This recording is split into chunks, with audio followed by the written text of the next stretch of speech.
Espero que todos estén muy bien. Estoy súper contenta porque hoy vamos a platicar muchísimo sobre uno de mis pintores favoritos, que es Claude Monet. Y no solo es mi favorito, sino que es favorito de medio mundo. Entonces, pues bueno, si están aquí es porque seguramente les gusta también. Lo primero que hay que hacer cuando pensamos en Claude Monet es agradecerle a este señor porque realmente no la tuvo nada fácil. Yo creo que el camino de artista nunca es fácil. Desde que uno dice, voy a ser artista, ya te empiezan a llover los comentarios de, ¿y de qué vas a vivir? Y no es nada fácil y muchas veces las familias no apoyan y tal. Y esta fue la situación en la que vivió Monet. Como artista moderno, pues se las vio difícil como todos los artistas modernos. Es decir, el arte moderno, que es ese que empieza por ahí de 1860, es aquel que va rompiendo con la generación anterior. O sea, quiere ir innovando, innovando, nuevas técnicas, nuevos colores, tendiendo hacia la abstracción. Y la gente de su tiempo, pues decía, esto no es arte, esto lo pintó un niño, más o menos lo que decimos nosotros cuando vemos el arte en nuestros días, ¿no? Igualito pasaba en 1860 y pues por eso Monet no vendía nada al principio y tuvo una vida muy difícil. Entonces, si de algo hay que agradecerle a este señor es de nunca haber renunciado a su sueño. Y vaya que tuvo motivos, ¿eh? Ahorita vamos a ver la catástrofe de vida que tuvo. Y tuvo más de 1000 razones para abandonar la pintura y nunca la abandonó hasta el último día de su vida. Y eso que vivió mucho, porque vivió 86 años y fue en 1800 ya no era nada fácil vivir 86 años, ¿no? Entonces, tuvo muchos obstáculos, todos los brincó con la ayuda de su familia, con la ayuda de 2 o 3 personas que creyeron en él, pero sobre todo porque él sabía de su talento.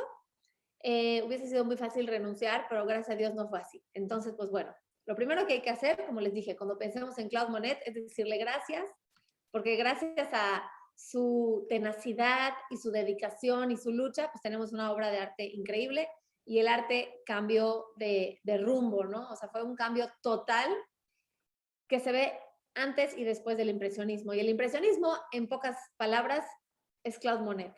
No estoy diciendo que fue el mejor de los impresionistas, ni que fue el único de los impresionistas, ni siquiera fue el primero de los impresionistas, simplemente fue el que mejor, digamos, definió lo que es el impresionismo, es decir, pintar la luz al exterior. Eso es el impresionismo, ¿no? Nos parece poca cosa hoy en día, pero en ese entonces era toda una revolución. Y el que mejor lleva a cabo todas estas pues, fines estéticos del impresionismo es Claude Monet. Entonces, buenísimo que hoy vamos a platicar sobre él. Pero antes de adentrarnos a su vida, vamos a platicar sobre París.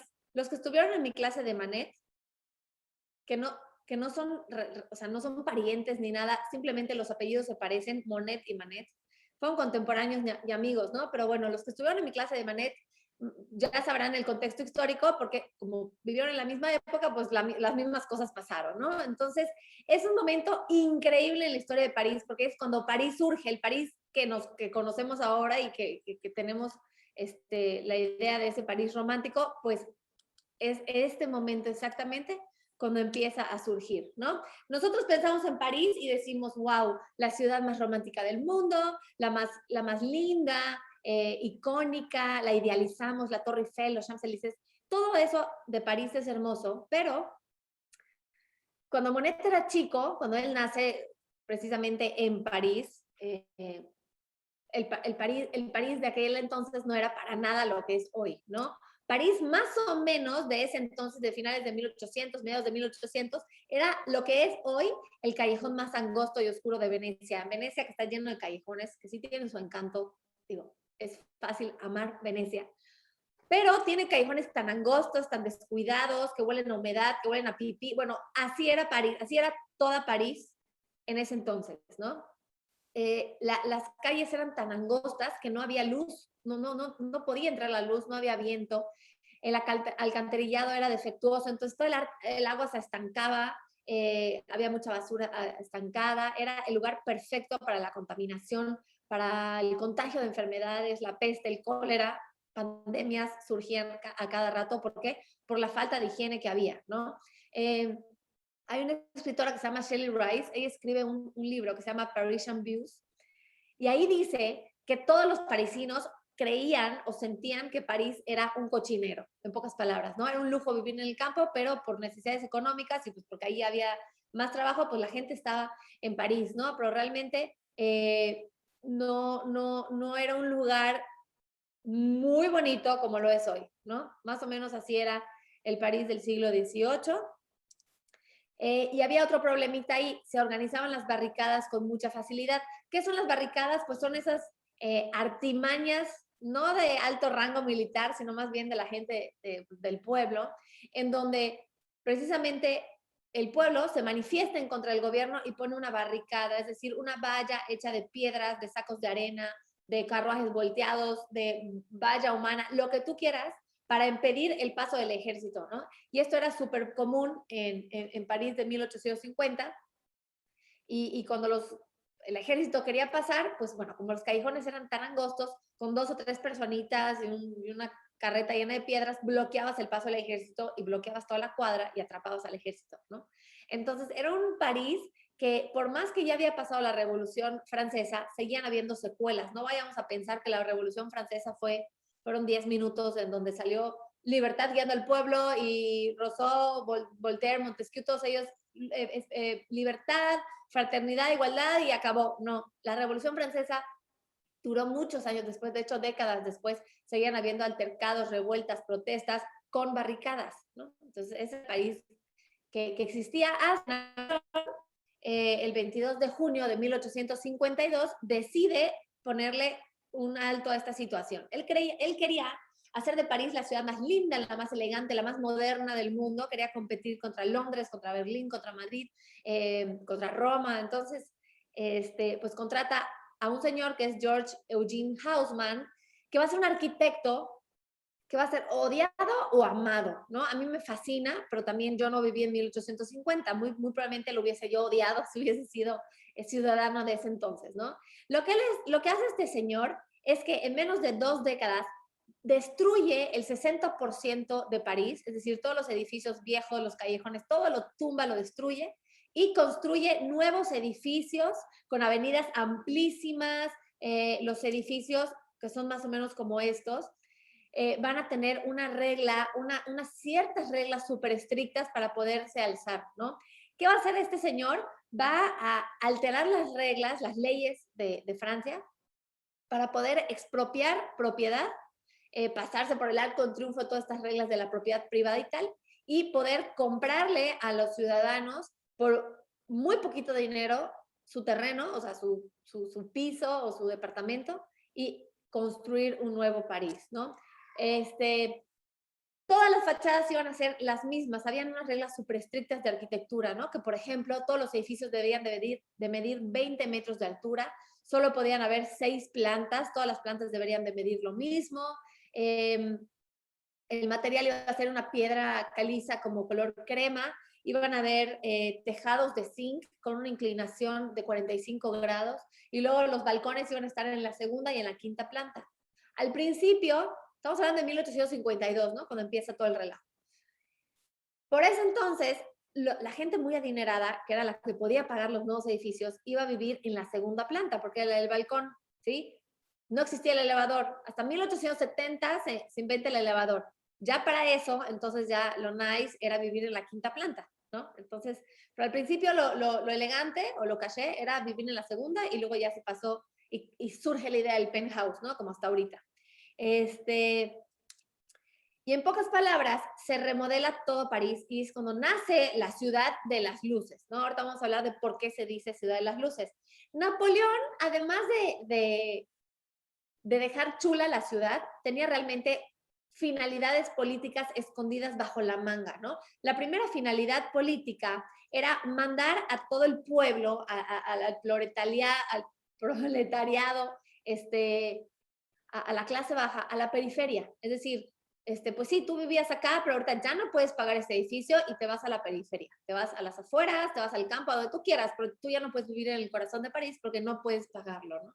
Entonces solo quería tener gente culta, educada, económicamente de un nivel elevado, ¿no? La burguesía, que por cierto es una nueva clase social que va a surgir ahorita, la burguesía, justo en este momento de la historia.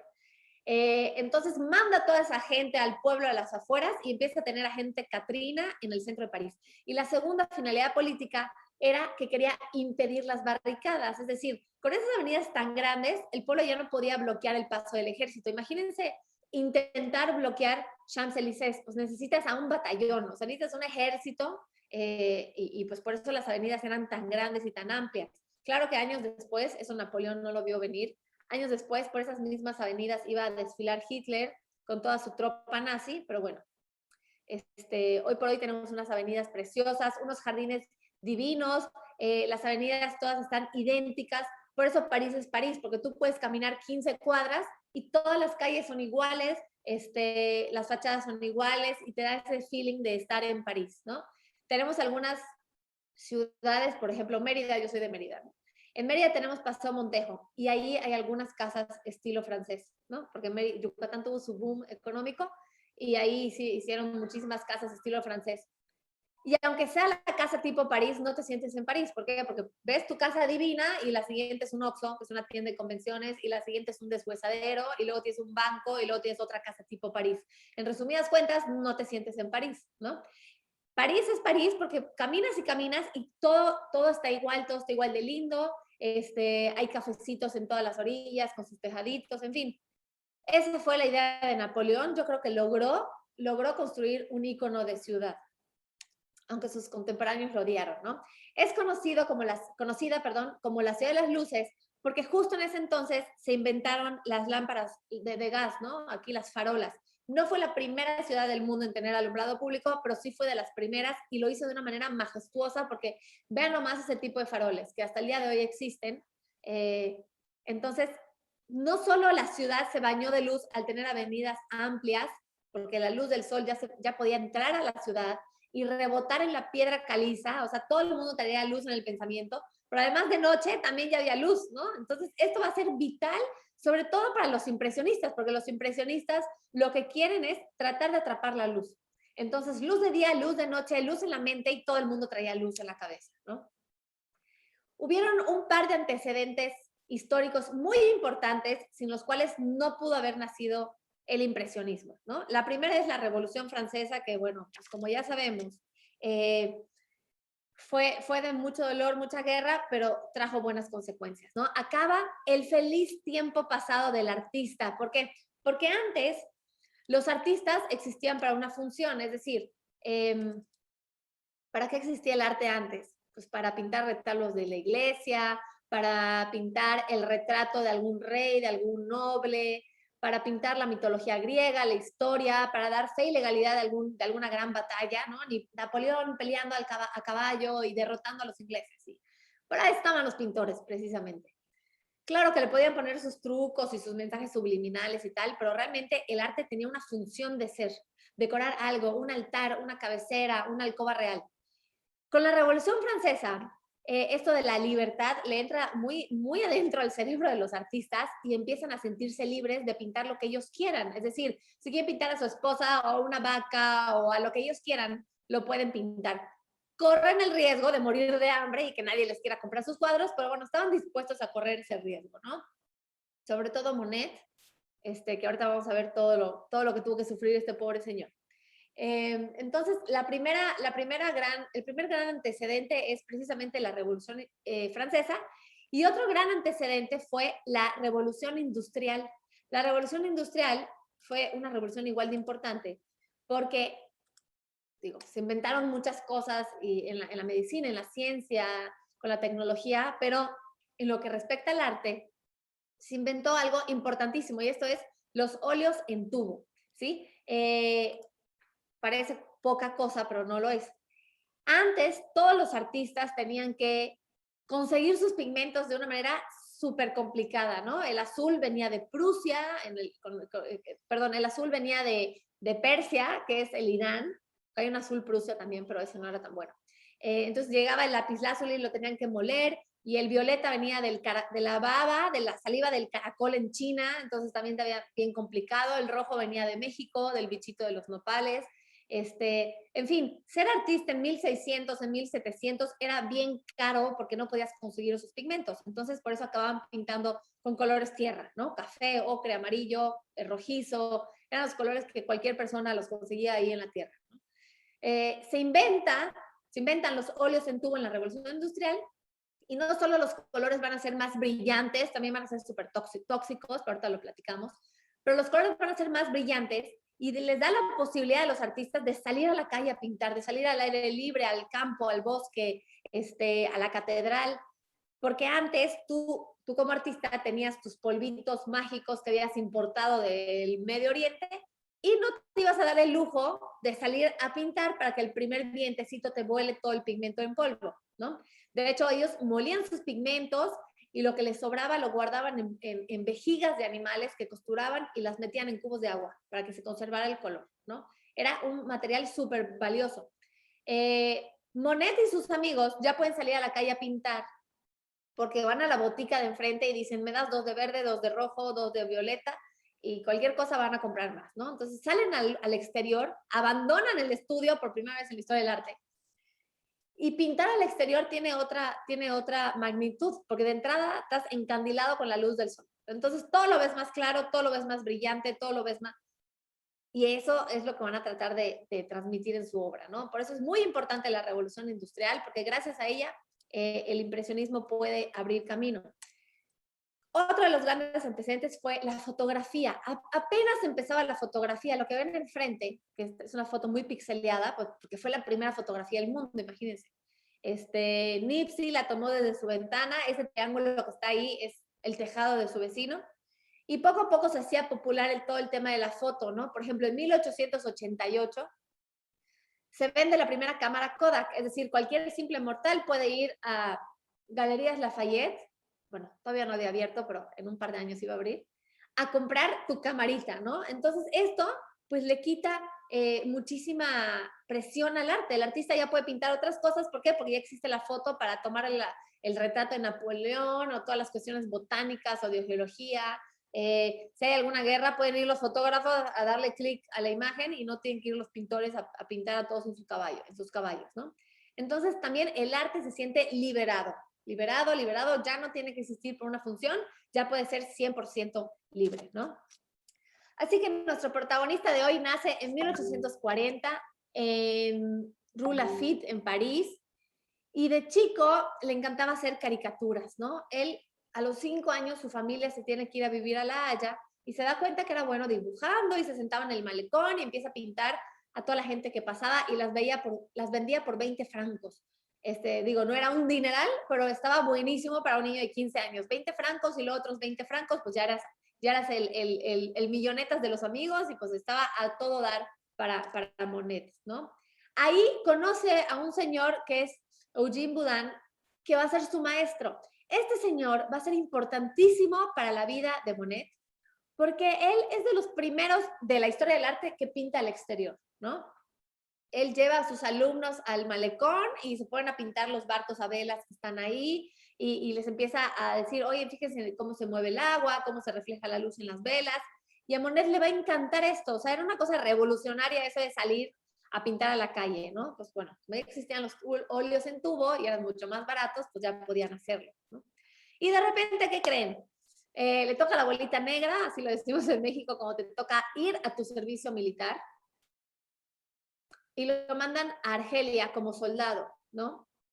Aquí en México, no sé en sus países cómo sea, pero aquí en México el servicio militar es 1 año. Entonces, 1 año tienes que dejar de hacer lo que estás haciendo e ir a servir a tu patria. Pues en ese entonces en Francia el servicio militar eran 7 años. O sea, te perdiste la mitad de tu adolescencia y el principio de tu vida adulta en tu servicio militar. Había una manera de escaparte de eso. O sea, si tú pagabas 2.500 francos al gobierno, podías como quedar mordida y dejar dejar tu misión, ¿no? Ahí patriótica, ¿no? Pero el papá de Monet le dijo, ok, hijo, yo te pago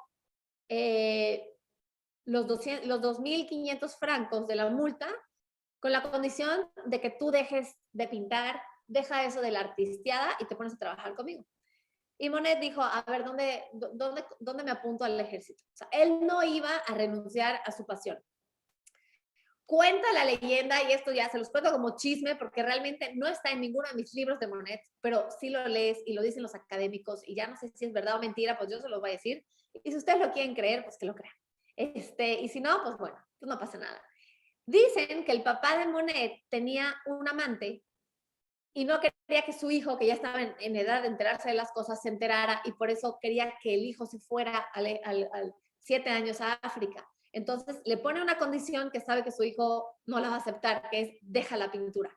Total, que Monet se va a Argelia, y esto fue buenísimo, es decir, nunca vas a medir cuando una muy mala suerte se puede convertir en buena suerte, ¿no? Realmente él llega a Argelia y realmente está maravillado, se le hace súper romántico el hecho de estar durmiendo en una casa de campaña, y los colores le impactaron, porque acuérdense que él había vivido toda su vida en La Haya o en París, ¿no? Y de repente llega un desierto, donde todo es, los colores están súper saturados, la arena hace que el sol brille con más intensidad, el azul del cielo es más azul, el verde de las palmeras es más verde, y todo eso le va a encantar, ¿no? Él dice que ahí encontró el germen de sus búsquedas futuras. Aunque en ese minuto no lo valoró o no lo plasmó en su arte, le va a servir muchísimo todo eso. ¿Por qué? Porque le cambió la manera de ver. Él estaba impresionado con el tipo de saturación en los colores, ¿no? Así que, bueno, desgraciadamente, o para bien, más bien, al año le da tifoidea y el ejército lo manda de regreso a su casa. Y su tía creía en él. Su tía, a diferencia de su papá, sí lo apoya y le dice, a ver, yo te voy a pagar los 2.500 francos de la multa, pero te vas a ir a París con el mejor maestro de París y te vas a tomar tu papel de artista en serio. Nada de estar rumbeando ahí en la Belle Époque, tomando absinthe en el Moulin Rouge. Te vas a ir a pintar, señorito. Entonces Monet está encantado de no tener que regresar al ejército, y pues se va a París, ¿no? Más o menos tenía unos 18 años, 19, más o menos unos 20 años tenía. A ver. Una pregunta les quiero hacer. A ver. Vamos a pensar en todos los artistas de la historia del arte antes de Monet. No los de hoy, o sea, desde, digamos, los artistas del Renacimiento, los del Barroco, los del Neoclásico. Esa gente pintaba lo que veía o pintaba lo que sabía. La respuesta es que todos esos artistas pintaban lo que sabían. Nadie en la historia del arte había pintado lo que realmente se veía, ¿no? Me encanta esta caricatura que pinta un egipcio así, porque todos los dibujos y los jeroglíficos egipcios están así. O sea, ¿por qué los pintaban así? Porque era la manera más fácil de representar una figura humana. Es decir, lo que hacían los egipcios y aquellas civilizaciones primitivas era extraer formas geométricas y pintaban siempre de perfil, porque era la manera más fácil de perfil los pies, ¿no? Porque pintar un pie así, el esbozo, es bien complicado, entonces mejor le pintaban de perfil. Y entonces estas civilizaciones pintaban lo que sabían, no lo que realmente veían. En el Renacimiento también pintaban lo que sabían, y pueden pensar, oye, Andrea, pues ya estaba Leonardo, Miguel Ángel, Rafael, Botticelli, y todos esos, ¿qué? Pues todos esos también pintaban lo que sabían. Es increíble. Durero, por ejemplo, que es el wow del Renacimiento alemán, él hace un grabado de un rinoceronte, que de entrada le pone escamas, ¿no? Por todos lados. Le pone un cuerno donde no va. Luego en ese mismo tiempo, en la enciclopedia alemana, ¿sí? Estuvo vigente hasta 1930 un dibujo de una ballena. Decía, ballena al natural, y la ballena tenía orejas, ¿no? Cosa que, pues, digo, nunca me ha tocado ver una ballena con orejas. Entonces, ¿qué pasa? Los artistas de ese momento pintaban lo que sabían, lo que les había contado. En defensa de Durero, Durero jamás vio un rinoceronte.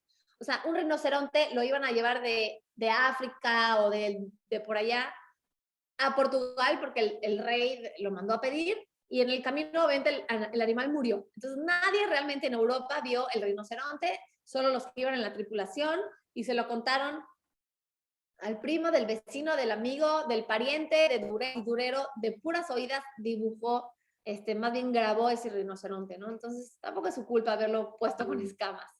Luego, el arte medieval, tampoco los artistas del medievo tampoco pintaban lo que veían, pintaban realmente lo que sabían, ¿no? Era este arte del Cristo todo alargado, o la Virgen grandísima y el niño con una cabecita chiquitita, con sus manos del tres, porque significaban la Santísima Trinidad, ¿no? En ese entonces, el arte servía para educar, para evangelizar, y por eso deformaban las cosas, porque todo tenía un significado, ¿no? Había pues todos estos íconos bizantinos servían para educar al pueblo y para educar en la fe más bien, ¿no? El arte chino servía para la contemplación y así nos vamos. Ninguno de los artistas antes de los impresionistas pintaban lo que veían, realmente pintaban solamente lo que sabían, lo que se habían contado, lo que habían pintado antes. ¿Por qué? Porque existe, según Gombrich, un patrón psicológico de representación. Todos nosotros llevamos un egipcio dentro, un egipcio de los que pintan así, que si yo les digo ahorita, oigan, pinten un árbol, van a pintar ese árbol que tienen enfrente. O sea, el 90% de la gente va a pintar ese árbol, ¿sí? ¿Y tenemos el árbol enfrente? No. ¿Cómo lo podemos pintar? Porque nos acordamos, porque recordamos, porque lo hemos visto y de memoria podemos pintar un árbol, ¿no? Así que Monet decidió pintar lo que veía. Su musa, pues sí, iba a estar muy enamorada de su esposa, de sus esposas, pero realmente su musa verdadera fue la luz, ¿no? La luz siempre ha estado presente en la historia del arte, ¿no? Es algo que marca la diferencia entre figura y fondo, es algo que da perspectiva, es algo que da profundidad. La luz es increíble porque va cambiando y todo, pero nadie había hecho de ella su musa, ¿no? Monet la va a tomar y la va a convertir en la estrella, en la parte central de su obra.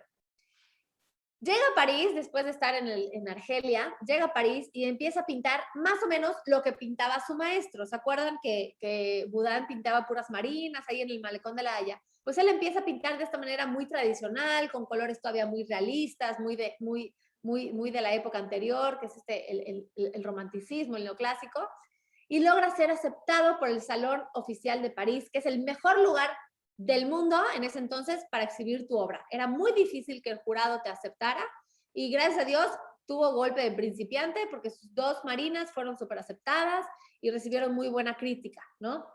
En 1866 conoce a una chava que la contrata para que sea su modelo, ¿no? Él llega y dice, oye, por favor, te pago, pero posa para mí con este vestido verde, y en 5 días logra pintar este retrato de una mujer que se llama Camille, y es aceptado por el Gran Salón Oficial de París. Entonces Monet iba súper bien, su carrera de artista iba súper bien, se enamora de Camille, se casa con ella tiempo después y empieza a vivir con ella. Ella va a ser realmente la mujer que va a pintar mucho, mucho en su obra, la pinta más de 35 veces, siempre afuera, siempre en el campo, en el jardín, en la playa, está enamorado de ella, vive con ella, y esto era muy mal visto en la familia de los Monet, ¿no? O sea, eso de vivir con la novia antes de casarte en 1860 era, bueno, terrible en ese momento.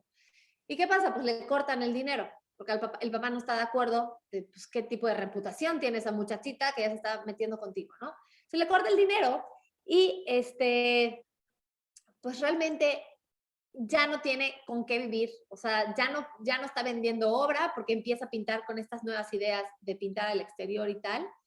Y lo que hace es que que, finge que corta con Camille, ¿sí? Camille para este entonces ya está embarazada, se queda en casa de Basile, que es uno de los amigos impresionistas, y Monet va a pasar el verano con sus papás a decirles, no, hombre, ya fue amor de verano, ya corté, para que le regresen su pensión, ¿no? O sea, que le den su gastada de los domingos, aunque Camille estaba embarazada y esperándolo, ¿no? Era tanta su mala suerte que en 1868, justo antes de que naciera el hijo, el primer hijo que se llama Jean, Monet estaba desesperado, o sea, desesperado, ya no sabía qué hacer, no vendía nada, no tenía ni cómo mantener a su esposa, a su hijo, etcétera.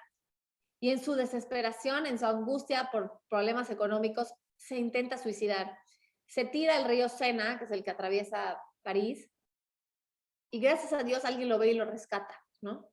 Entonces, pues bueno, Monet recapacita y era tanta su mala suerte que solo podía ir para arriba, ¿no? Entonces empiezan a caerle señales del cielo porque exactamente va a empezar a mejorar su suerte a partir de este momento. O sea, cuando ya todo iba mal, mal, mal, mal, empiezan las cosas a mejorar un poquito. ¿Por qué? Porque empieza a dejar de querer buscar la aprobación del salón oficial. En 1870 estalla la guerra franco-prusiana. La guerra franco-prusiana va a afectar a todos los artistas que vivían en París en ese entonces, ¿no? A Cézanne, a Monet, a Pissarro, a Degas, a todos ellos los va a afectar muchísimo porque tienen que escoger entre alistarse al ejército, porque no es lo mismo el servicio militar cuando no hay guerra, a que cuando hay guerra todos tienen que ir a combatir y a pelear y a defender la nación, ¿no? Entonces Monet dijo, no, yo ya fui una vez, ya serví a mi patria una vez, más vale aquí corrió que aquí murió, y huye a Londres. Se va a Londres, pasa ahí más o menos un año en lo que termina la guerra, y en Londres, en la National Gallery, se topa con la obra de William Turner. Turner es el que tienen aquí enfrente, es un pintor inglés romántico. Romántico por el estilo artístico que así se llama, pero también romántico porque estaba enamorado de la madre naturaleza, ¿no? Él quería pintar lo que él sentía, entonces siempre pinta marinas, tempestades, dicen que se amarraba al mástil de uno de los buques grandotes en plena tempestad para experimentar en primera fila lo que se sentía estar en la tempestad y luego poder pintarla. Entonces, cuando Monet ve este tipo de obra, realmente cambia su parecer, ¿no? Recibe nuevas ideas para poder pintar a esta manera tan libre, tan suelta, con unos colores tan alegres, que más o menos muchos de los académicos lo comparan con la teoría de la Gestalt. Aunque la teoría de la Gestalt va a surgir un poco después, es una teoría de la psicología, que tiene la ley del cierre. La ley del cierre es lo que tiene enfrente. Es decir, claramente vemos un círculo y un rectángulo. Sin embargo, la figura no está completa, pero nuestro ojo la termina. ¿Por qué? Pues porque somos inteligentes y podemos leer las figuras geométricas, aunque no estén terminadas, ¿no? Lo mismo quería hacer Turner y Monet.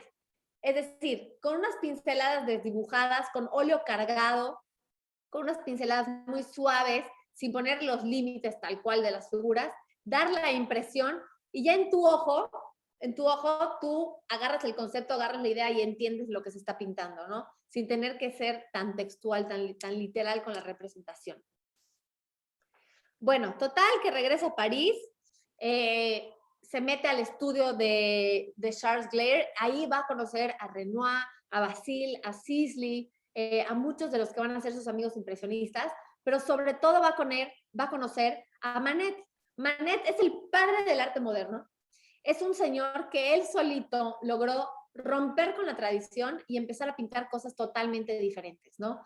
Es una generación, bueno, si hacemos una línea del tiempo, es una generación antes que los impresionistas. Él rompe el camino y abre espacio para los impresionistas, pero es contemporáneo de ellos, ¿no? De hecho, va a ser muy amigo de Monet.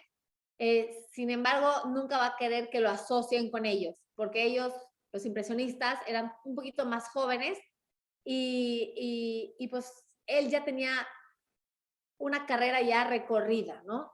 Este señor Manet, Edouard Manet, va a ser de los primeros en pintar la realidad contemporánea. Él tampoco quiere pintar mitología, religión, historia. Él quiere pintar su día a día. Es decir, pinta a esta señorita, que es la prostituta más famosa de todo París, y la pinta recibiendo las flores de su cliente con un gato con la cola para arriba.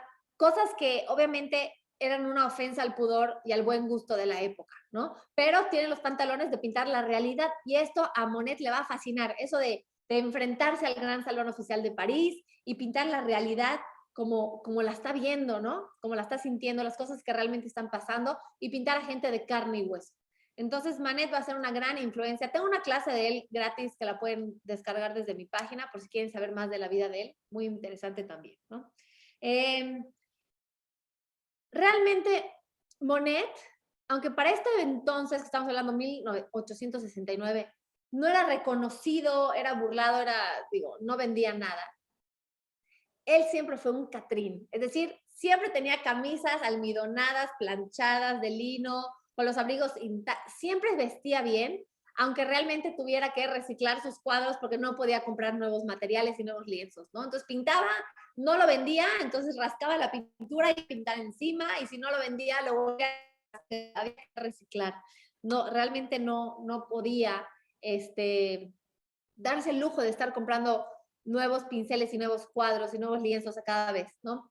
Este es uno de los cuadros que va a ser antes de la guerra franco-prusiana, y fíjense en la cantidad del blanco que existe. Esto es posible porque salió a pintar, ¿no? A veces se ponía hasta 3 abrigos para no sufrir tanto del frío, y sale a pintar al exterior y empieza a pintar con una paleta mucho más clara. Si nos damos cuenta en el análisis de la obra, vemos que no todo es blanco. De hecho, vemos muy poquito blanco. Realmente son tonos muy pasteles, de violeta, de azules, de grises, de ocres. Lo presenta ante el Gran Salón Oficial de París. ¿Y qué creen? Pues fue rechazada la obra, ¿no? La razón por la cual fue rechazada esta obra fue porque no salía ninguna figura humana. No estaba acostumbrada la gente de ese entonces, todavía no estaba acostumbrada a que los paisajes sean tema importante para un cuadro, ¿no? Para que un cuadro fuera valorado y que un cuadro fuera importante, pues habría que pintar a gente importante o a hechos históricos importantes o bíblicos o mitológicos. Pero pintar un paisaje con una urraca, que es el único animal vivo de ahí parada en la reja, pues una reja muy sencilla, pues no tenía nada de elegante, ¿no? Entonces a la gente decía, pues, ¿para qué voy a querer colgar eso en mi cuarto, en mi cama, en mi sala, perdón? No, al jurado del Gran Salón Oficial de París no le gustó, no le pareció la temática y obviamente se lo rechazaron, ¿no? Ya estando de regreso en Francia de la guerra, empieza a pintar lo que a él le gusta, es decir, a su esposa, que es la que sale en primer plano con la sombrilla, a su hijo Jean, al campo de amapolas, son los temas que más le van a gustar, ¿no? O sea, Camille, su esposa, y las flores, es lo que más le va a gustar a Monet. Bueno, también el agua le va a gustar muchísimo. Aquí logra plasmar la simplicidad de un campo de amapolas con unas cuantas pinceladas. El pincel siempre va a estar muy cargado de óleo, de pintura. Uno ve los cuadros de Monet y son así de gordos, ¿no? Así de gordos. Cuando uno te acercas y los ves de perfil, tienen muchísima textura y podemos ver la tranquilidad de ese campo. Apenas si nos percatamos que hay otra pareja de personas ahí en la parte de atrás, no sabemos quiénes son, pero sí podemos experimentar, más o menos sentir lo que es estar dentro de un campo de amapolas, ¿no? Aquí está otra vez Camille y su hijo. En Argentual, cuando Monet regresa de la guerra, él no se va directo a París, ¿sí? París, acuérdense que estaba en remodelación, era una ciudad que estaba en hervidero, había mucho ruido, empezaba la prisa, todas estas cosas.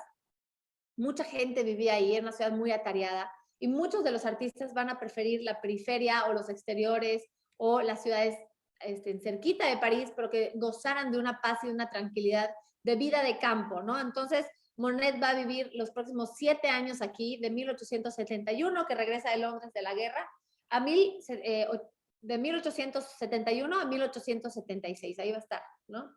Aquí va a pintar este cuadro, que es uno de sus cuadros pues, más icónicos, en donde pinta a su esposa otra vez, con Jean, su hijo, que está ahí atrás paradito, y lo que él quiere plasmar realmente es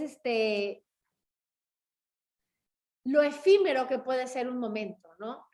Si no salía el sol y brillaba con toda su potencia, él no salía a pintar. Cuenta la leyenda que le preguntaban, oye, Monet, ¿por qué no estás pintando? No, pues porque el sol no está brillando fuerte, ¿no? O sea, él solo pintaba cuando el sol estaba brillando en su máximo esplendor, a menos que quisiera pintar la bruma o la nieve o la lluvia, entonces ya pintaba bajo estas circunstancias. Pero en días normales solo pintaba cuando estaba muy, muy soleado, ¿no? Aquí logra captar cómo la luz se filtra en las veladuras del vestido de Camille y cómo parece, o sea, yo veo este cuadro y siento que hasta me sopla el viento, ¿no? Logra captar ese momento fugaz del paso del tiempo, ¿no? Este otro cuadro es un retrato de Camille. Curiosamente la pinta güera, aunque sabemos que Camille era realmente morena. Se llama La Japonesa. Fíjense que en 1867, casi 10 años antes de que él pintara ese cuadro, fue la Exposición Universal de París, que se hacía cada año, y Japón había abierto comercio con Francia por primera vez en mucho tiempo, y todo lo japonés estaba de moda, ¿no? logró robar el corazón de los occidentales con todos sus kimonos, los grabados japoneses, los abanicos. Estaba pero muy de moda. Y Monet y también Van Gogh van a ser los dos artistas que más se van a dejar influenciar por el arte japonés. ¿Qué tiene de diferente el arte japonés? De entrada, el arte japonés se hace en planchas de madera, ¿no? Son grabados. Y al ser grabados, es decir, como un sello que se va sellando una y otra vez, los colores son lisos, no hay degradación, ni se difuminan los colores, no hay perspectiva, no hay sombras. Los temas son muy cotidianos, ¿no? Sí, la gente haciendo lo que hace en el día a día, tomando el té, tocando música, abanicándose. Entonces, a Monet y al resto de los impresionistas le va a encantar esto, ¿no? Por eso pinta a Camille con su kimono y con su abanico, y para que no quedara duda de que el tema es japonés, también ponen miles de abanicos en la pared, ¿no? Mucho tiempo después, aunque logró vender este cuadro mucho tiempo después por 2,000 francos, que era una suma nada despreciable, a Monet no le gustó este cuadro. O sea, al final ya no le gustó y dice que fue una vergüenza y que fue una piedra en su camino, pero pues no sé ustedes, pero a mí me parece una muy buena obra de arte, sobre todo porque logra transmitir el gusto de la época, ¿no? El gusto por lo oriental, el gusto por lo japonés. Y es increíble esta pequeña historia, déjenme se las cuento. ¿Cómo conoce Monet el arte japonés? Sí, en la Exposición Universal de París de ese año, pero también una vez fue al mercado y su verdura, sus panes y todo, se lo envolvieron en un print japonés. El arte japonés, como le comenté, más que nada son grabados que se hacen en unas planchas de madera y se estampan, ¿no? Entonces se reproducen con mucha facilidad. Y a él de suerte le había tocado una reproducción ha de ser de algún artista pues poco cotizado para haber acabado en el mercado, ¿no? Y cuando él llega a su casa y abre su sabucán, que es su bolsita de mandado, y abre la fruta, ve esa estampa japonesa y le encanta. Y se vuelve un aficionado del arte japonés y empieza a coleccionar, ahora sí ya de mejores artistas y todo. Y hasta el día de hoy, en su casa de Giverny podemos ver su colección de estampas japonesas, ¿no? Entonces, eso va a ser algo que le va a durar toda la vida. Ay. Espérense, se me perdió mi pantalla.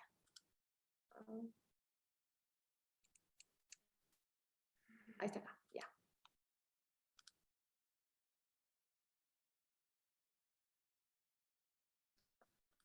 Listo.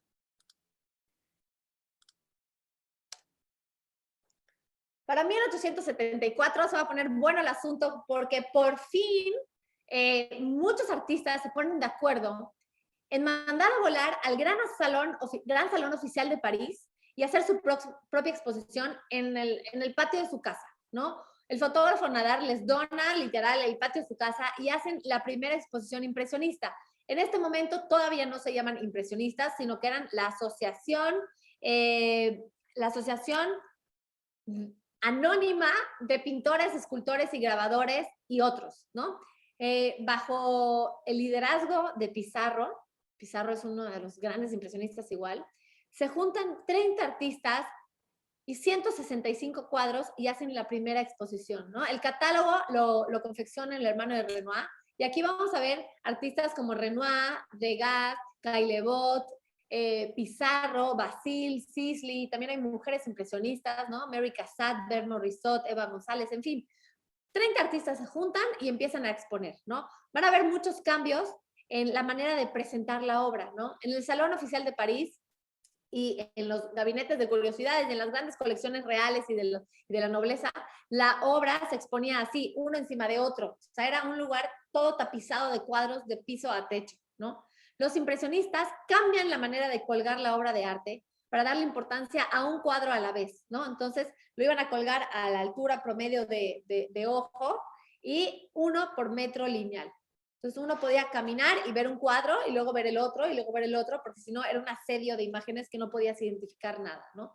También las paredes las iban a pintar de un rojo marrón muy intenso para darle contraste a los cuadros impresionistas que por su naturaleza eran muy claros, ¿no? Renoir decía a modo de broma, pero realmente fue verdad, que un día se les acabó el negro y así nació el impresionismo. Vean la diferencia de paleta de color que usaban antes. Este es un cuadro de Caravaggio que se llama Goliath. y el otro es un cuadro de Mentes La Urraca que acabamos de platicar, ¿no? De verdad parece que se les acabó el negro. Cuánta luz, cuánta brillantez en la paleta de los impresionistas. El impresionismo no hubiese sido un éxito a no ser de haber sido muy amigos todos ellos, ¿no? Por eso el impresionismo fue la historia de una amistad y no fue la historia de entes aislados. Cuando Monet ya no tenía ni para comer ni para comprar pinceles, ahí estaba Renoir que lo iba a ayudar y que le iba a comprar obra. O ahí estaba Caillebotte, o ahí estaba Pizarro, y luego Monet pudo ayudar a sus amigos, ¿no? Aquí vemos un retrato que hace Renoir de Monet pintando ahí en su jardín de Argenteuil. Estos son unos cuadros de un lugar que se llama el estanque del Grenouiller, perdón mi francés. Debí haber estudiado eso cuando era chica, ahorita ya no me da tiempo ni de leer La Caja del Cereal. Pero bueno, Google a veces me ayuda con las pronunciaciones, pero bueno, era un lugar de retiro de la burguesía, ¿no? Estaba muy cerquita de París y iban los impresionistas con sus caballeros agarrados y se ponían codo con codo a pintar, ¿no? El de arriba es un cuadro que pinta Renoir y el de abajo es un cuadro que pinta Monet. El mismo día, a la misma hora, del mismo tema, el mismo motivo, pero cada uno con su estilo, ¿no? ¿De dónde sale el nombre impresionismo? De este cuadro. Es decir, Monet, sin querer, queriendo, bautiza el impresionismo porque pinta esta obra que se llama Impresión Sol Naciente, en donde muestra las interacciones con el nuevo paisaje urbano, ¿no? Vemos esa barquita, vemos el sol poniéndose o saliendo más bien, y vemos todas las fábricas en la parte de atrás sacando humo, ¿no? Él quiere pintar ese instante fugaz del paso del tiempo, quiere capturar ese momento preciso y le pone impresión. ¿Por qué? Porque es una impresión de lo que él vio aquel atardecer o aquella mañana, ¿no? Impresión, sol naciente. Bueno, ya vimos, es mañana, perdón. Sol naciente, de 1872. Y un crítico, Luis Leroy, que siempre le va a dar en la torre a los pobres impresionistas porque va a ser muy duro con su crítica, va a escribir esto. Impresión, sol naciente. Impresión estaba seguro y después me dije, ya que estoy impresionado, tiene que darnos impresión. Y qué libertad, qué facilidad en la representación. Una tapicería en estado embrionario está más terminada que aquella marina. Entonces, la gente empezó a llamarles impresionistas, pero no porque querían captar la impresión de un momento, sino porque estaban impresionados con aquella pintura que pudo haberla hecho un niño, ¿no? Y así, de manera despectiva, les empezaron a decir los impresionistas, y a los impresionistas les encantó, porque decían, sí, justo le dieron al clavo porque nosotros queremos captar el instante de una primera impresión. Este cuadro fue fue uno de los primeros que hace Monet antes de la exposición impresionista, y esto es importante, déjenme hacer un punto, porque muchas veces recibo la pregunta de que si lo pintó antes de la primera exposición del impresionismo, ¿la obra es impresionista o no? Y la respuesta es sí. El impresionismo fueron realmente 8 exposiciones entre 1874 y 1886. En ese rango de tiempo se juntaron esos amigos, hicieron 8 exposiciones. Sin embargo, después de esas exposiciones, siguieron pintando con el mismo estilo, ¿no? ¿Toda la obra de Picasso es cubista? No, porque Picasso fue surrealista un tiempo, neoclásico otro tiempo, cubista un tiempo, abstracto un tiempo, entonces no podemos generalizar. Pero en Monet sí se puede generalizar porque toda su obra, a partir de 1865, por así decirlo, hasta que murió, va a tener la misma intención, la intención de capturar la luz. Entonces va a ser obra impresionista, ¿sí? Bueno, habiendo dicho eso, vamos a analizar por qué esta obra fue tan criticada, ¿no? Esta obra nos muestra el domingo eterno. La palabra vacación, que a nosotros nos parece muy, muy común y corriente, que ahorita la extrañamos porque llevamos más de un año encerrados, pero bueno, la palabra vacacionar o fin de semana estaba muy, muy, muy de moda en ese entonces porque era una novedad. Antes la gente no viajaba porque no había ni cómo viajar, pero con los barcos de vapor que eran nuevos, ahí los vemos en la parte de atrás, ¿sí? Se inventan en 1860 apenas. Era una novedad en ese entonces. Con el ferrocarril, entonces la gente ya puede viajar, por eso vemos las diferentes banderas, y vemos la gente estando en la terraza, fumando o tomando una limonada y viendo el atardecer y viendo la marina. Era una situación tan novedosa que al jurado del Gran Salón Oficial de París no le gustó. No le gustó el colorido, no le gustó cómo se trató a la persona humana, cómo fue posible que Monet le hubiese dado más importancia a unas banderas o a las flores que a las personas que están ahí paradas, ¿no? Entonces, obviamente fue rechazado, pero a finales de 1970 el Met lo compra por 1.4 millones de dólares. Ese cuadro valdría hoy mucho, mucho, mucho más. Es decir, hace 50 años se vendió en 1.4 millones de dólares, que era un dineral en ese entonces. Digo, sigue siendo un dineral el día de hoy, pero en ese entonces era mucho, mucho más, ¿no? Ven, este cuadro es de mis favoritos, en donde con unas pinceladas al aire, que parece que no están planeadas y que las hizo con los ojos cerrados, realmente logra captar ese instante. Están festejando la Revolución Francesa, vemos cómo todas las banderas están al vuelo, la gente salió a celebrar, uno puede oír los ruidos, los cantos, la celebración del momento con este cuadro, ¿no? Sí nos podemos transportar a ese momento histórico con esa soltura de pincel y con ese instante que logra Monet capturar, ¿no? El Boulevard de los Capuchinos, que es un boulevard muy famoso ahí en el corazón de París, era uno de los bulevares más elegantes que estaban flanqueados por los edificios en los cuales vivía la burguesía o la clase alta, la nobleza, la aristocracia, ¿no? Y ahí pasaba toda la gente porque era lo que hacía la gente, ir a pasear, a ver a quién ves, ya no importaba quién era tu familia o de dónde venías, sino qué rol jugabas en la sociedad, ¿no? Por primera vez podemos hablar de una sociedad y no de una comunidad. Podías tú sentirte solo en un bulevar lleno de gente, ¿sí? Acuérdense que la destrucción de aquel París físico lleva también a la destrucción del París social. Ya no todos eran vecinos de toda la vida, sino que ahorita ya tú comprabas un piso nuevo y ya no sabías con quiénes vivías al lado y salías a la calle y no conocías a nadie porque todo el mundo era gente nueva que recién llegó a vivir a París, ¿no? Entonces tú caminabas y obviamente pues no podías ir saludando porque no sabías quiénes eran. Te podías sentir solo en un bulevar lleno de gente, lo mismo que pasa hoy. Tú vas a un centro comercial y ves a miles y miles de personas y no estás saludando de que, ay, hola, ¿cómo está tu mamá? ¿Y cómo está tu abuelita? ¿Y cómo sigue? No, pues ¿por qué? Porque no los conoces y qué te importa la vida de los demás, ¿no? Entonces tú vas por tu rumbo y cada quien va por su rumbo y aunque haya un mar de gente, uno se puede sentir solo, ¿no? Monet pinta esto de una manera muy rápida. Ahorita vamos a hablar de cómo pintaba, ¿no? De su ritual, de qué hacía y cómo le hacía, pero lo pinta de una manera muy rápida y le da la misma importancia a las personas que a los árboles, que a los edificios de atrás, que a los coches, que a la bruma. ¿Por qué? Porque para Monet, un burgués, es decir, una persona, era simplemente una superficie en la cual rebotaba la luz del sol, ¿sí? Luis Leroy, este crítico mala onda, dice, este es mi aspecto cuando me paseo por el Boulevard de los Capuchinos, maldita sea, se está riendo de mí. Y no, Monet no se estaba riendo de nadie, ni de Luis Leroy, ni de nadie. Él lo que quería captar era ese instante fugaz del tiempo, ¿no? Galerías Lafayette va a surgir justo en este momento. De hecho, abre sus puertas en 1894. Es un centro departamental, es un centro comercial, tienda departamental que hasta el día de hoy sigue siendo como emblemática de París.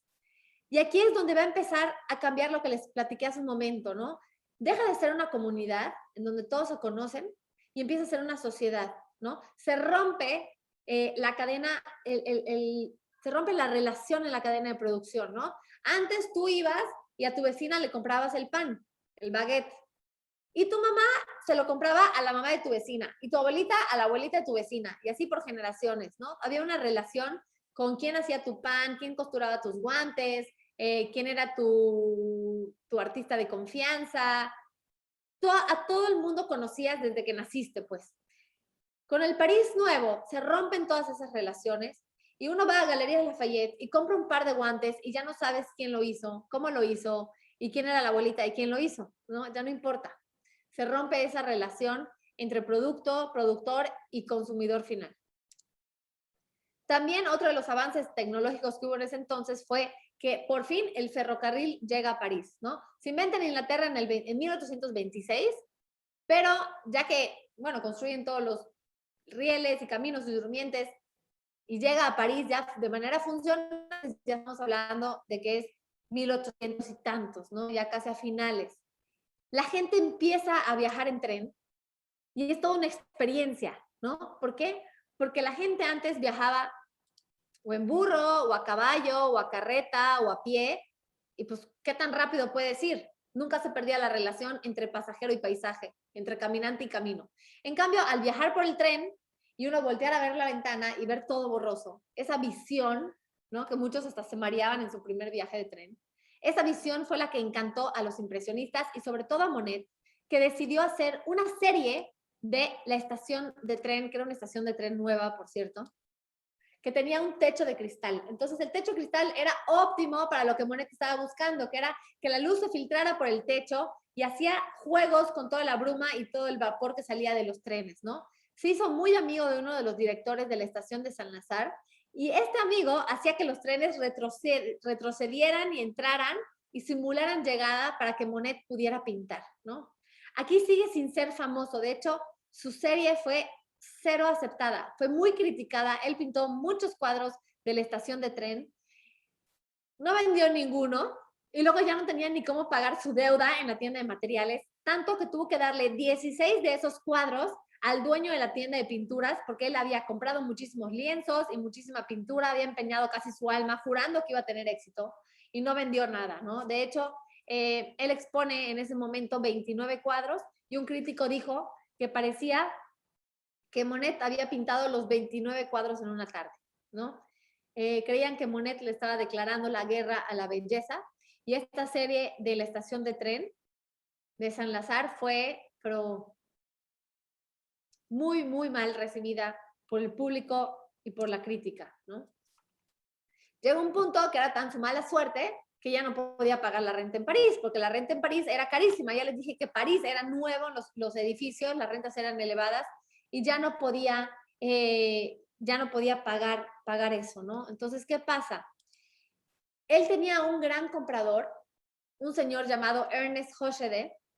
Este señor había comprado el cuadro de impresión Sol Naciente por 800 francos, ¿no? No era el dineral, pero bueno, era algo decente para poder vivir un tiempo y mantener a tu familia. Pero resulta que este señor Ernest, que tenía un castillo y que era multimillonario y un superempresario y tal, se va a la quiebra porque después de la guerra como que toda la economía queda truncada. Entonces va a la quiebra y tiene que rematar su cuadro de impresión Sol Naciente a 200 francos.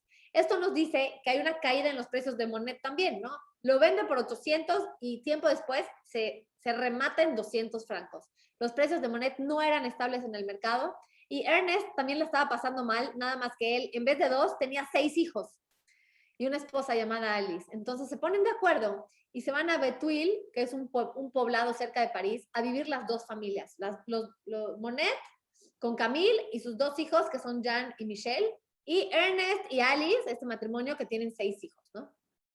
Se van todos y viven los tuyos, los míos y los nuestros.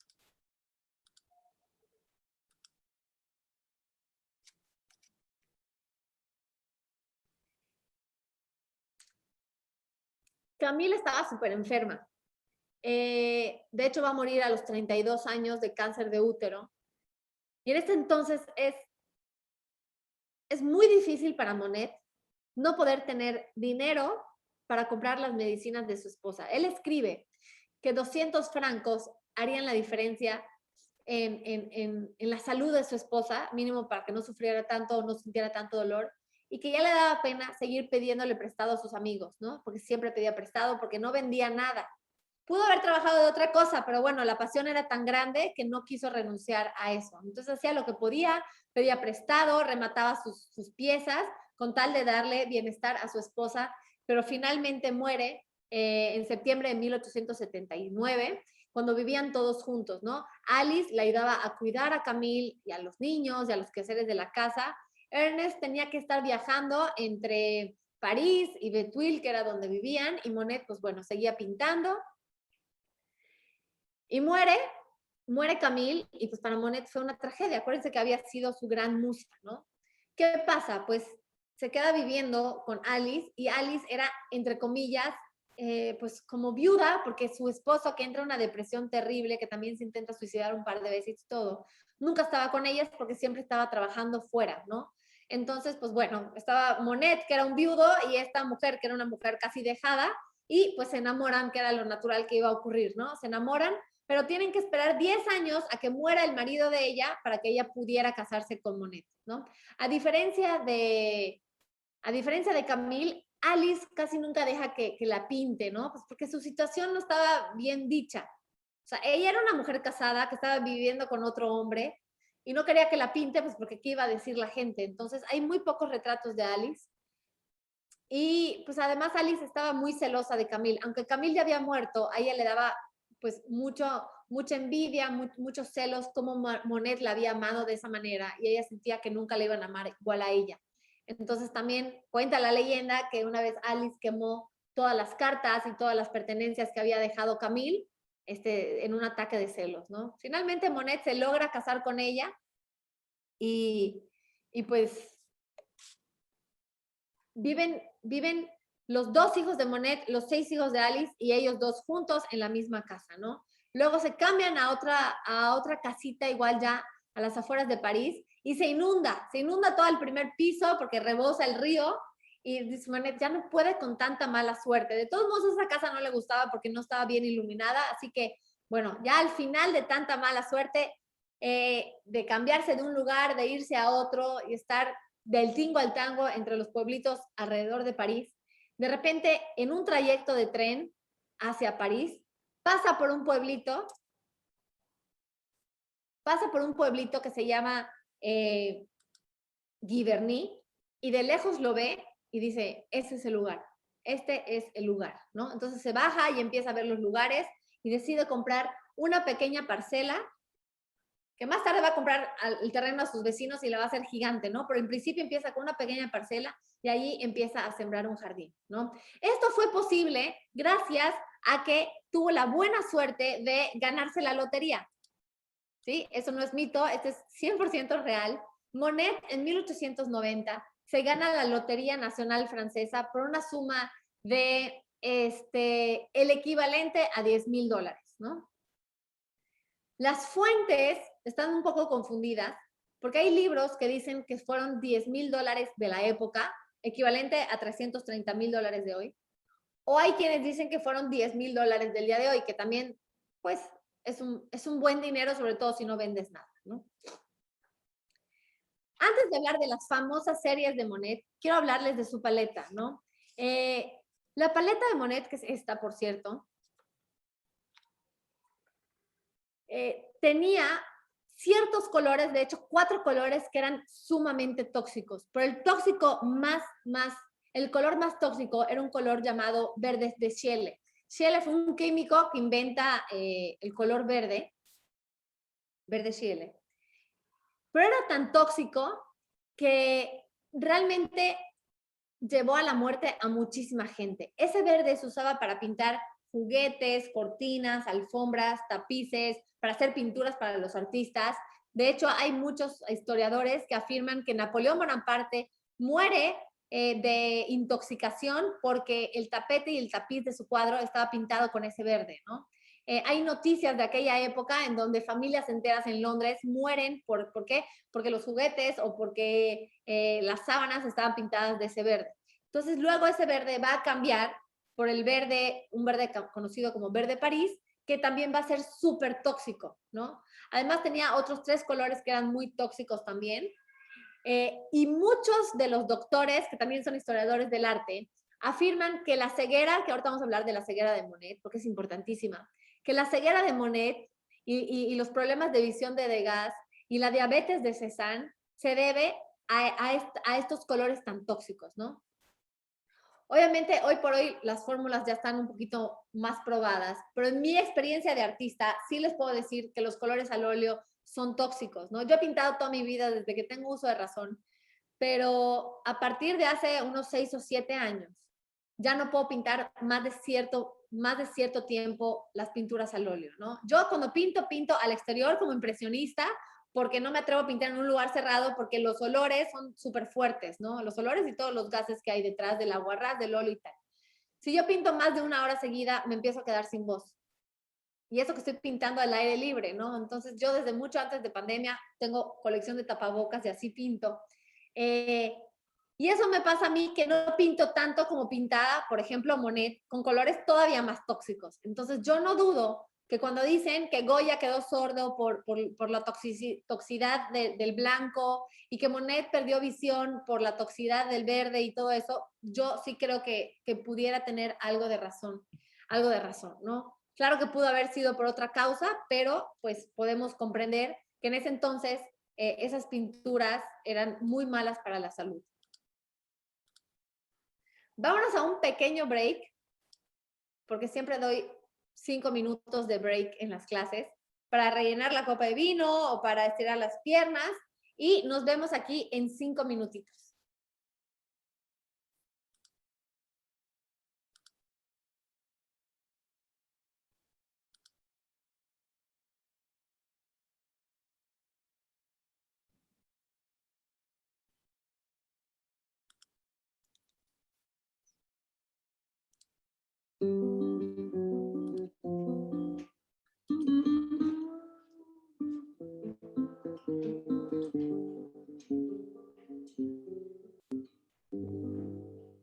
Les yeux qui font baisser les miens, un rire qui se perd sur sa bouche.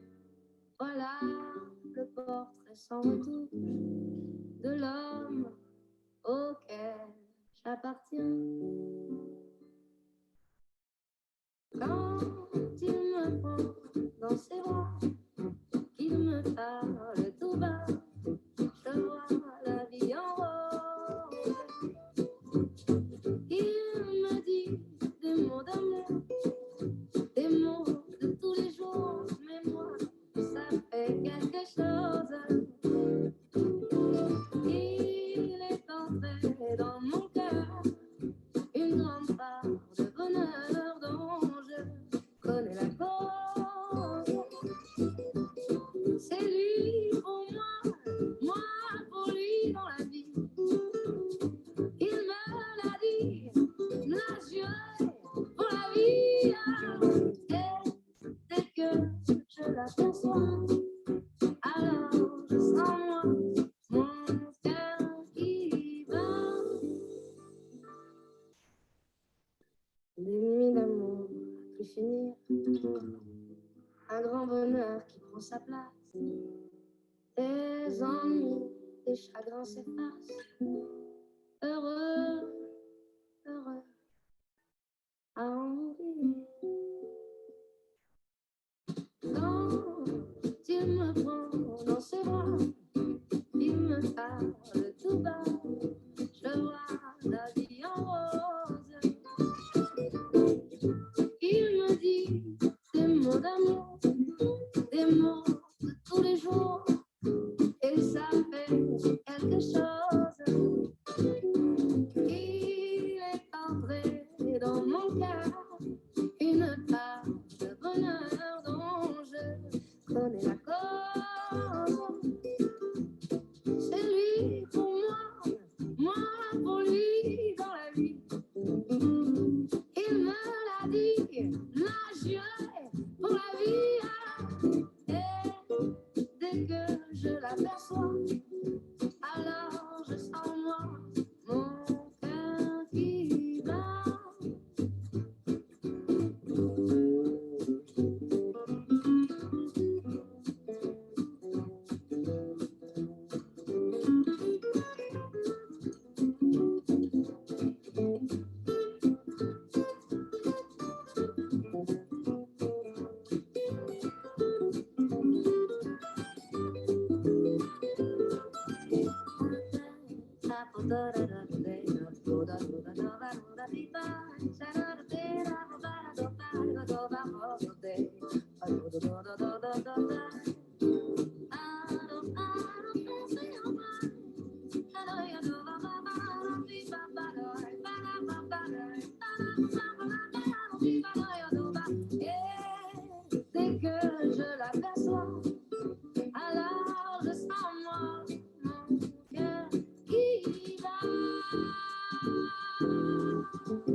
N'importe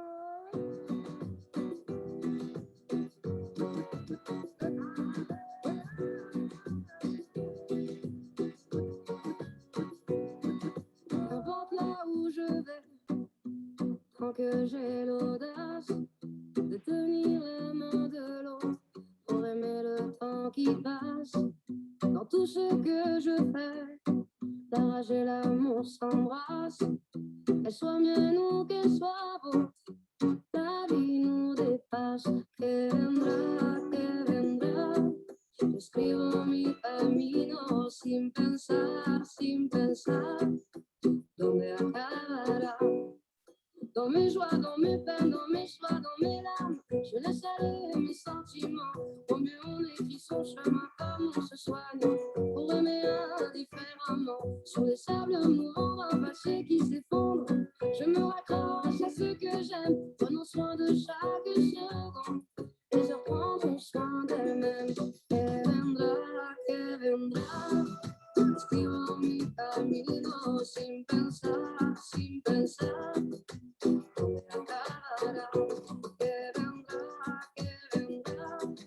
Escribo mi camino, si me pierdo es que ya me he encontrado y sé que debo continuar.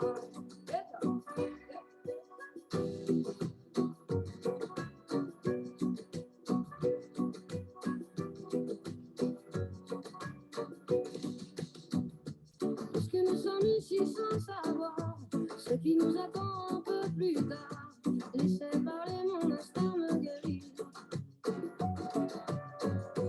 Puisque tout cela est bien trop court, j'aimerais jusqu'à mon dernier jour, jusqu'à mon dernier souffle de vie. Que vendrá, que vendrá.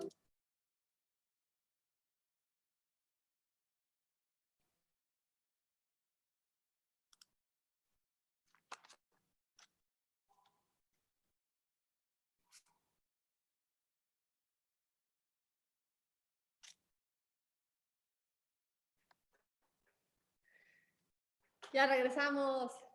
Oigan, pues bueno, siguiendo con Monet, hay veces en la vida donde solo necesitas una buena idea. Así como en la música se dice que one hit wonder con las canciones que, como por ejemplo Lemon Tree, que fue un éxito y ya pasó a la historia como de los grandes artistas, ¿no? Hay veces que se necesita solo una buena idea para triunfar en la vida y esa buena idea ya era hora que le llegara a Monet, ¿no? Monet se le ocurre hacer sus cuadros en serie. ¿Por qué? Porque él se frustraba muchísimo querer atrapar la luz y capturar la luz y cómo se reflejaba la luz en el agua y en los objetos y no lo podía lograr con un solo cuadro. ¿Por qué? Porque la luz era cambiante. La luz cambiaba cada hora del día y cada estación del año o cada tipo de clima. Entonces él decide hacer series de cuadros. Entonces iba a escoger un motivo y lo iba a pintar 1000 veces, ¿no? Digo, no 1000, pero sí unas 15, 20, 30, 250 veces cada motivo. Entonces lo pintaba de día, a veces pintaba hasta 8 cuadros al mismo tiempo, ¿no? Porque el primero lo pintaba al amanecer, el segundo lo pintaba de 9 a 10 de la mañana, el tercero al mediodía, a las 4 de la tarde, en la noche, en invierno, en verano, lloviendo, nevando, con sol, con lluvia, y así pintaba el mismo motivo en todas las condiciones climáticas y horarios diferentes, ¿no? Y esto va a hacer que se crea el efecto Sabritas, de que no puedes comer solo una, entonces la gente, los coleccionistas, ya no querían comprar solo un cuadro de Monet, sino que querían comprar todos los cuadros de la misma serie para tener como que enfrente las diferentes facetas del día, ¿no? Es muy lindo ver un Monet, pero realmente nunca vamos a entender la labor titánica que hizo este hombre, a menos que veamos unos 2 o 3 mínimo cuadros de la misma serie juntos. Es increíble, es una experiencia muy padre y por eso muchos museos hacen mucho esfuerzo en tener en su colección mínimo 2 o 3 cuadros de la misma serie para poder mostrarlos al público de manera conjunta y poder tener esa experiencia y entender lo que realmente quería plasmar Monet o capturar Monet, ¿no?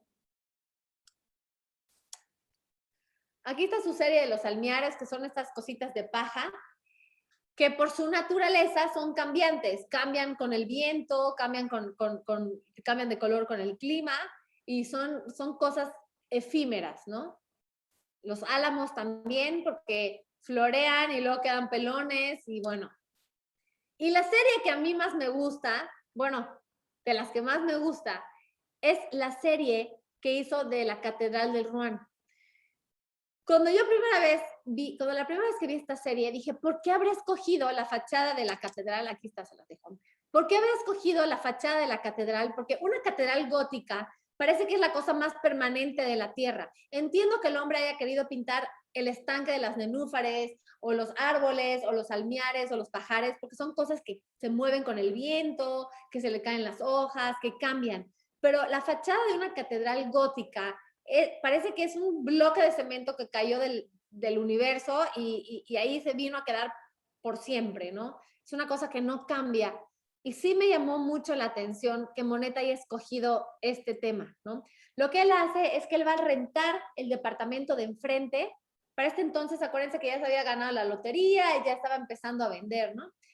Va a rentar el departamento de enfrente de la Catedral de Rouen y durante 2 años va a pintar la catedral de día, de noche, de tarde, de invierno, con lluvia, sin lluvia, con luz y sin luz, ¿no?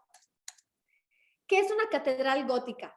La catedral gótica, el término gótico es un término que acuñe Giorgio Vasari. Giorgio Vasari es el primer historiador del arte de la historia, es un hombre del Renacimiento, que le tocó convivir con Leonardo, con Miguel Ángel y que escribió un libro donde cuenta la vida de los grandes artistas del Renacimiento, ¿no?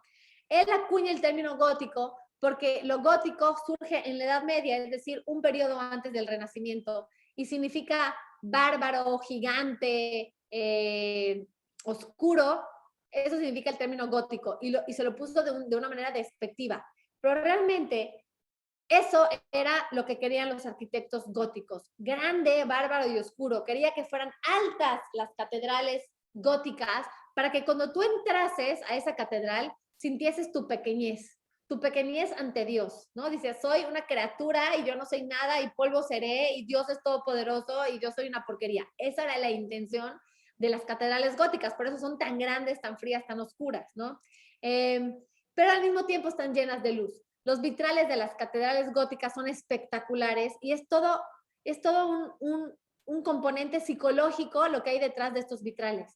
Porque imagínense ser una persona de la Edad Media, o sea, de 1200 o de 1300, y entras a ese monstruo de construcción y de repente es el atardecer, por fuera tú ni lo ves, pero el sol se filtra por esos vitrales y hay una especie de luz, de luz cambiante dentro de la iglesia, ¿no? Es una experiencia casi religiosa. La luz siempre ha sido el componente más místico de todos, el más intangible, ¿no? Está asociado con el Espíritu Santo, con la revelación divina, es como un material divino realmente. Y una persona de 1300 que entras ahí y ves ese show de luces, pues realmente crees que Dios te está hablando, ¿no? O sea, no existía la tecnología que existe hoy de celulares y pantallas y efectos especiales, y esta era lo más guau que había en ese momento, ¿no? Entonces, era como para que tú vieras ese show de luces y cayeras arrodillado y implorándole a Dios por tu vida. Más o menos esa era la intención, ¿no? Entonces, en ese sentido, una catedral gótica cuenta mejor la historia del impresionismo que cualquiera de las otras series, ¿no? En esa fachada tan sólida, Monet podía apreciar el paso de la luz, la intensidad de la luz, la tonalidad de la luz, el cambio de color de la luz de una manera muy clara porque estaba proyectada sobre una superficie que nunca iba a cambiar, ¿no? Esta serie fue súper exitosa. Su galerista, que era Paul Durand-Ruel, que era un galerista que conoce en Londres cuando huye por la guerra, ahí conoce a Paul porque tiene galería en Londres y también en París. Él empieza a mover esta serie y esta serie empezó a volar, las empieza a vender por 15,000 francos cada uno de los cuadros. ¿Se acuerdan cuando dijo que quería 200 francos para aliviar la salud de su esposa? Pues bueno, ahorita, unos años después, ya vendía cada una de sus piezas en 15,000 francos. O sea, el hombre ya era toda una sensación, ¿no? Entre 1883 y 1900, más o menos, en esos 20 años, él va a viajar mucho, sobre todo a Londres y a Venecia, porque le encanta, ¿no? En Londres empieza a pintar el Parlamento. Dice que lo que más le gusta de Londres es la bruma. Acuérdense que en Londres llueve mucho. Dice lovely, lovely day, dicen los ingleses, y sales lloviendo con la bruma. Monet quería salir, ver el Parlamento con el agua. Siempre hay agua en sus cuadros. Bueno, no siempre, pero casi siempre hay agua. De hecho, en todos los lugares en los que vivió en Francia estaban cerca del río o de un estanque o del mar. Siempre, siempre, ¿no? Total, que él lo que quería plasmar en esta serie de Londres era esa atmósfera invernal que tiene Londres, pues como que muy característica de la ciudad, ¿no? Y de Venecia igual, pinta el mar, pinta el reflejo, pinta el Ponte Rialto, pinta la Catedral de San Marcos, pinta el Palacio Ducal, todo lo muy icónico de Venecia, pero siempre reflejado en el agua, ¿no? Es hasta 890, perdón, en donde está pasando por el tren que les conté y ve ese pueblito llamado Giverny y dice, de aquí soy, aquí me bajo, aquí compro tierra, y manda a construir un jardín que hasta el día de hoy se puede visitar, un jardín estilo japonés. Acuérdense que los japoneses estaba súper de moda. Y a Monet le encantaba la jardinería, ¿no? Manda a hacer un puente, ahorita se lo voy a enseñar en uno de sus cuadros, manda a hacer un puente estilo japonés, porque pues, estaba muy de moda todo lo japonés, no solo el arte, la música y los kimonos, sino también la arquitectura, ¿no? Poco a poco va a ir ampliando ese terreno, va a vivir ahí los últimos 43 años de su vida, es decir, hasta que muere en 1926, a los 86 años, ahí va a vivir en ese jardín, y le va a dedicar el alma, el cuerpo, el tiempo, el dinero y toda la pasión a cada uno de sus rosas, a cada uno de su jardín, ¿no? Decían que Monet tenía muy mal genio. Me cuesta trabajo creerlo, la verdad, pero es oficial. Monet tenía mal genio cuando las cosas no salían como él quería. Pero ya como de más grande, ¿no? Al principio, ni modo, tuvo muy mala suerte, pero ya que empezó a tener fama y todo, y empezó a tener esa pasión por la jardinería, si se rompía alguna de las ramas o amanecía tirada una rama, él podía arder en furia, o sea, no le gustaba que su jardín estuviera estropeado, ¿no? Él ponía a sus hijos y a sus hijastros, para ese entonces ya estaba casado con Alice, los ponía a regar las plantas, a cultivar. Tengo un Monet en mi casa, a mi esposo le encanta la jardinería, le encanta, y de verdad, hasta con bueno, hace de todo, vive en los viveros, da la siembra, cuida, hace de todo, y cuando una hoja de la pandurata se cae, de verdad es así como, se cayó la hoja de la pandurata. Yo a veces hasta las escondo para ver si no se da cuenta, y por supuesto que hasta el nombre tienen todas las plantas, ¿no? Entiendo que cuando hay alguien tan apasionado con la jardinería no es fácil. A mí se me mueren hasta las de plástico, entonces no soy punto de referencia. Pero cuando hay tanto tiempo invertido y tanta pasión, pues sí da coraje que se estropeen, ¿no? Bueno, total, que Monet tenía muy mal genio en esa cuestión. Así que contrató a 6 jardineros para que hagan todo el quehacer en el jardín, uno de los cuales su única labor era limpiar todas las nenúfares. O sea, subirse un barquito y una por una desempolvar las nenúfares para que cuando Monet saliera a pintar estuvieran todas brillantes y rechinando de limpio, ¿no? Empieza a importar plantas de todo tipo, hasta de México empieza a importar plantas porque quiere que su jardín sea el mejor jardín del mundo, ¿no? Los vecinos se quejan porque tienen miedo de que algún día llegara una plaga de tantas plantas nuevas que no eran familiares pues, de ese tipo de ecosistema, pero a él que le importa y él sigue sembrando plantas y más plantas y ama todas las plantas, ¿no? ¿Cuál era su rutina?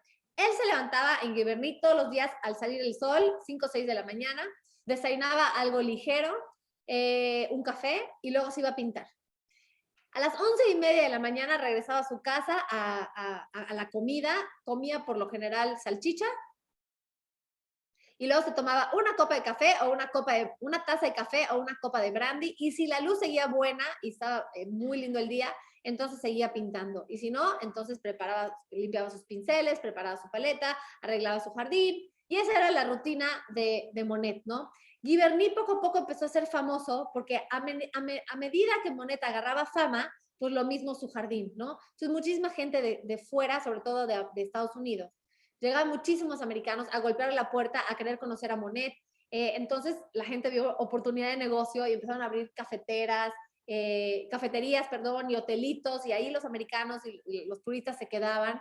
De hecho, hasta vendían cenas de Thanksgiving en noviembre. O sea, ya estaba todo medio americanizado. ¿Por qué? Porque era el turismo que estaba más interesado en la obra de Monet, ¿no? Bien, vamos a ver qué pintó. Aquí ve, aquí su jardín se puede visitar hasta el día de hoy.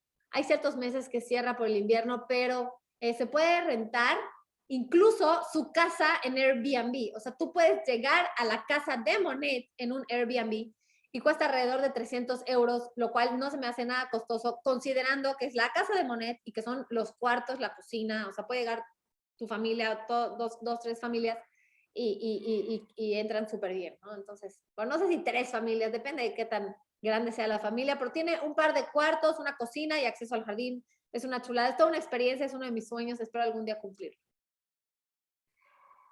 Aquí es donde va a pintar las últimas 4 décadas, entonces su producción va a ser muy amplia.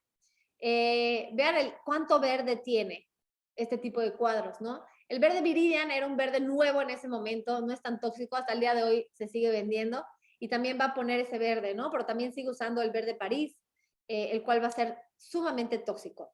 ¿Cómo pintaba? Pintaba desde un barquito, desde un bote, en el cual él se subía, era una especie de estudio flotante, y pues ahí va a poder capturar perfectamente bien el reflejo del sol en las nenúfares, en el agua, y de cómo se reflejaba todo eso, ¿no? Él quiere atrapar ese instante, o sea, nada menos que lo imposible, y lo va a lograr con más de 250 cuadros en una misma serie.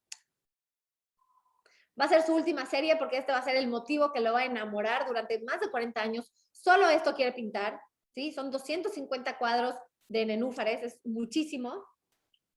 Pero llega el siguiente problema, ¿no? Empieza a manifestar problemas de visión. Como les comenté hace un momento, muchos de los académicos y de los doctores, y aunque usted no lo crea, hay oftalmólogos como Marmor que se dedican a estudiar el arte de los impresionistas y la relación de sus problemas de visión. Ahorita les voy a platicar de eso. Pero muchos de ellos dicen que a medida que las cataratas se agravaban, y que las cataratas habían sido en consecuencia a la toxicidad de las pinturas, ¿no? Pero mientras se agravaban sus cataratas, su estilo iba evolucionando. ¿Por qué? Porque el pobre artista iba a dejar de ver poco a poco, ¿no? Sigue viajando en lo que puede, va mucho a Venecia, aquí están en Venecia. Alice muere en 1911. En 1914 muere su hijo, no se sabe de qué, nomás dicen en los libros que es de una enfermedad. Uno pudo haber pensado que en la guerra, porque ya es 1914, pero no fue en la guerra, fue de alguna enfermedad. Alice muere de leucemia y él sigue pintando, ¿no? Vean este cuadro, que muchos creen, por eso Monet es considerado el padre de la abstracción, porque esto bien pudiera ser un cuadro abstracto.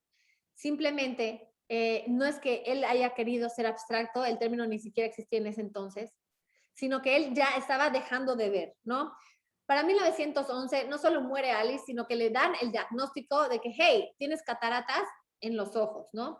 En 1914, que es cuando muere su hijo, se agrava el problema. De 1918 es cuando empieza a ver amarillento. Las cataratas son esos, ves borroso, pero ves como que con un filtro amarillo. Y es cuando su obra empieza a cambiar de color, ¿no? ¿Por qué? Porque él si ve amarillo, pues pinta amarillo, porque así lo ve, ¿no? De 1919 a 1922 ya no ve nada. De hecho, él empieza a dejar de pintar, teme perder la vista, le da mucha inseguridad el no saber qué realmente está viendo. Este cuadro, el de la izquierda, es un cuadro que él pinta, pero según los estudios de estos doctores, es el cuadro B, el cuadro de la derecha, es como realmente él veía con cataratas, ¿no? Este puente japonés lo pinta cuando el problema de visión ya está muy grave, ¿no? Su rango, su agudeza visual era de 20-200 en su ojo bueno. Los que tienen problemas de vista entenderán estos numeritos, pero en pocas palabras, ya de un ojo casi no veía y del otro veía muy poquito, ¿no? Veía todo muy borroso, muy amarillo, y su obra empieza a tener este tipo de tonalidades, este tipo de paletas, porque así veía él, ¿no? Aquí vemos más o menos unos ejemplos que nos dice el doctor Michel Marmor de cómo veía Monet, ¿no? Los cuadros de la izquierda son lo que él pinta y los cuadros de la derecha es cómo él los veía. Sí le decían, oye, opérate. Ya existía la operación de cataratas para ese entonces, pero a Monet le daba muchísimo miedo. De entrada tenía 80 años, ¿no? Y también le daba miedo de que la operación vaya a salir mal y ahora sí dejara de ver todo, ¿no? Vean cómo fue cambiando el estilo en estos años, al principio de 1920. ¿Por qué? Porque su problema fue muy intenso, muy agudo y realmente él ya no veía casi nada. Este es el mismo puente pintado con una diferencia de años, ¿no? Este también fue pintado en 1922, cuando ya no podía ver nada. O sea, esto es un cuadro abstracto, por eso lo dicen que Monet es el padre de la abstracción, sin querer queriendo lo logró. Y para 1923, cuando él tenía 82 años, más bien, se decide operar y cuando sale triunfante de la operación, que fue un éxito, estaba emocionado. O sea, él empieza a pintar con su estilo anterior, ¿sí? Y muchos de los cuadros que pintó entre 1918 y 1922, en esos 4 años que casi no veía nada, pues los destruyó, ¿no? Los destruyó porque no les gustaban o les dio una manita de gato y los arregló. Entonces, hay un lapsus en ese tiempo donde no hay tanta obra de Monet porque fue destruida por él mismo, ¿no? Hay una historia muy bonita que a mí me gusta, porque es cuando dos personajes grandes de la historia del arte se unen, que es cuando Kandinsky, que él era pues un abogado que huye de Rusia por la situación de Lenin, de Stalin y todo eso, entonces huye por la revolución y llega a París al Museo de la Orangerie y ve la obra de Monet, ve esta obra de Monet, esta obra tardía de Monet, y llega y dice, ¿qué es esto? O sea, esto no es nada, ¿por qué está en este museo? Esto no es nada. O sea, él realmente creyó que era un abstracto, o sea, que no había nada. Entonces le dice al de al lado, ¿no? Oye, ¿y esto que no es nada? Le dijo, no, sí, lo pintó Monet, tenía cataratas y es su estanque y son las nenúfares, mira, acá hay una florecita y acá, entonces dijo Kandinsky, ok, sí, ya entendí. Pero por un instante coqueteó con la idea de que el arte abstracto pudiera existir, ¿no? Y por eso él fue el primer artista abstracto, aunque ahorita ya sabemos que no fue él, sino Ilma af Klint, pero bueno, Ilma nadie la conocía en ese entonces porque vivía en Suecia, estaba muy lejos de París. Y Kandinsky pasa a la historia como el primer artista abstracto y fue gracias a estos cuadros de Monet que él vio que se le ocurrió la idea de pintar algo que no fuera nada relacionado con el mundo visible, ¿no?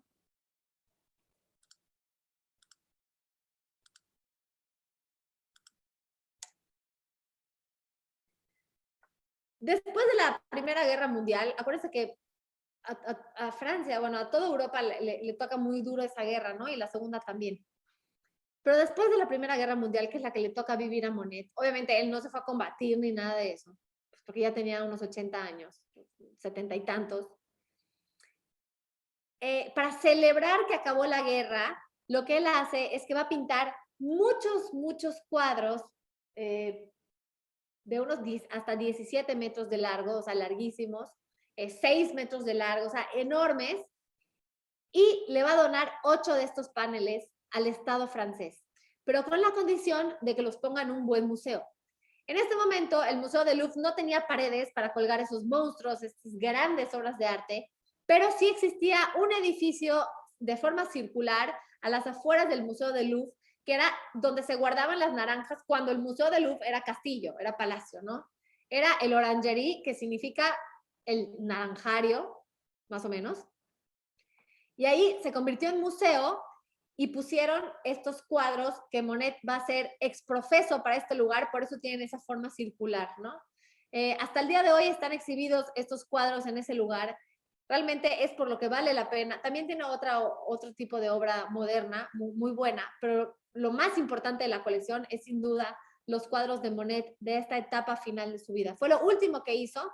De hecho, él muere en 1926 en Giverny y el museo abre sus puertas en 1927. Es decir, no le tocó ver instalada la obra, pero sí la hizo para allá, ¿no? Él muere, obviamente, en su jardín de Giverny. ¿Qué pasa después con el jardín, no? acuérdense que él muere y luego su otro hijo, Michel, muere también, y la que se queda a cargo del jardín es Blanche.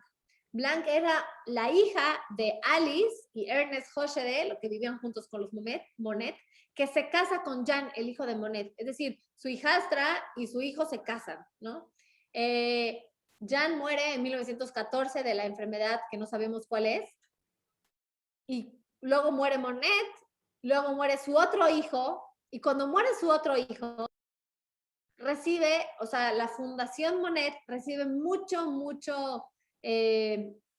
interés de fundaciones americanas y mucho dinero para restaurar el jardín a como Monet lo tenía cuando él vivía y para abrirlo al público. Por eso nosotros hoy por hoy podemos entrar y caminar por sus jardines y pasar por su puente japonés y, si tenemos suerte, hasta dormir en su casa, ¿no? Marc Chagall, que es uno de los grandes pilares del arte moderno, decía que Monet para él era el Miguel Ángel de su época. Sus nenúfares son la Capilla Sixtina del impresionismo, dijo André Masson, que es uno de los fundadores del surrealismo, ¿no? El récord de venta, no solo de Monet, sino de todo el arte impresionista, es este cuadro que tienen aquí enfrente. Es un cuadro que fue pintado por Monet en 1891, forma parte de su serie de Almiares y fue subastado el año pasado, me parece, bueno, hace 2 años, ya perdí la cuenta con la pandemia, en 110 millones de dólares, ¿no? ¿Cómo es la vida? Una persona que realmente intenta quitarse la vida arrojándose al río por no vender nada, de tener tanta mala suerte en la vida que se le muriera no una, sino 2 esposas, de ver perder a un hijo, de que se inunda su casa, de que lo manden al servicio militar, de ser rechazado, de tener que huir de tu patria por no querer ir otra vez al ejército, de morir de hambre, de la desesperación de no poder aliviar el dolor de tu esposa. No renunciar a esa pasión y luego las vueltas que da la vida, ¿no? Vean los precios en los cuales es valorado la obra de Monet. ¿Qué más les puedo contar de Monet? ¿Tienen alguna pregunta, duda, comentario? Aquí estoy, les leo. Pueden, aquí en el chat pueden poner sus preguntas.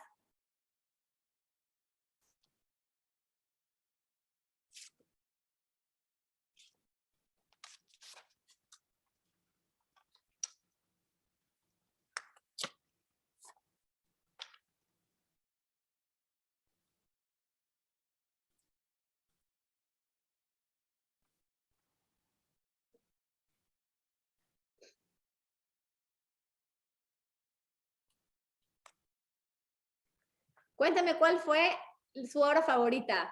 ¿Les gustan los nenúfares? ¿O les gusta la serie La Catedral? A mí en lo particular me gusta mucho el retrato que hizo de su esposa con Jean, que se llama La mujer con sombrilla. Ese que les proyecté al principio de la clase, ese es de mis cuadros favoritos. Me preguntan si tenía alguna fobia Monet. No que yo sepa. No que yo sepa que tuviese alguna fobia. Sí tenía muchos tics, ¿no? O sea, que su camisa siempre estuviera planchada, que todo estuviera perfecto. Era un hombre perfeccionista, ¿no? Siempre estaba muy presentable y le gustaba que todo su jardín estuviera perfecto y sus pinturas perfectas. De hecho, hay veces que cuando no le gustaba un cuadro, se molestaba tanto que tiraba, o sea, en varias ocasiones tiró sus pinceles y su caballete y sus cuadros al río, ¿no? Al río que estuviera ahí, o al jardín, o a su laguito, o a su estante japonés. Aventaba todo porque se molestaba, era muy perfeccionista, ¿no? Me dicen que su cuadro favorito es el de la terraza y la serie de la Catedral de Rouen, que es de la Catedral Gótica. A otros les gusta el de la Urraca. La Urraca es increíble, ¿verdad? Esa cantidad de blancos que si uno se va fijando, son miles de tonos que no son solo blancos. Oigan, recuerden que la clase, bueno, o si están viendo la grabación, pues ya lo sabrán, pero las clases se quedan grabadas por si la quieren volver a ver en un futuro o por si quieren refrescar la información en un tiempo, nada más me piden la nueva clave porque las cambio pues cada cierto tiempo voy cambiando las claves de las clases.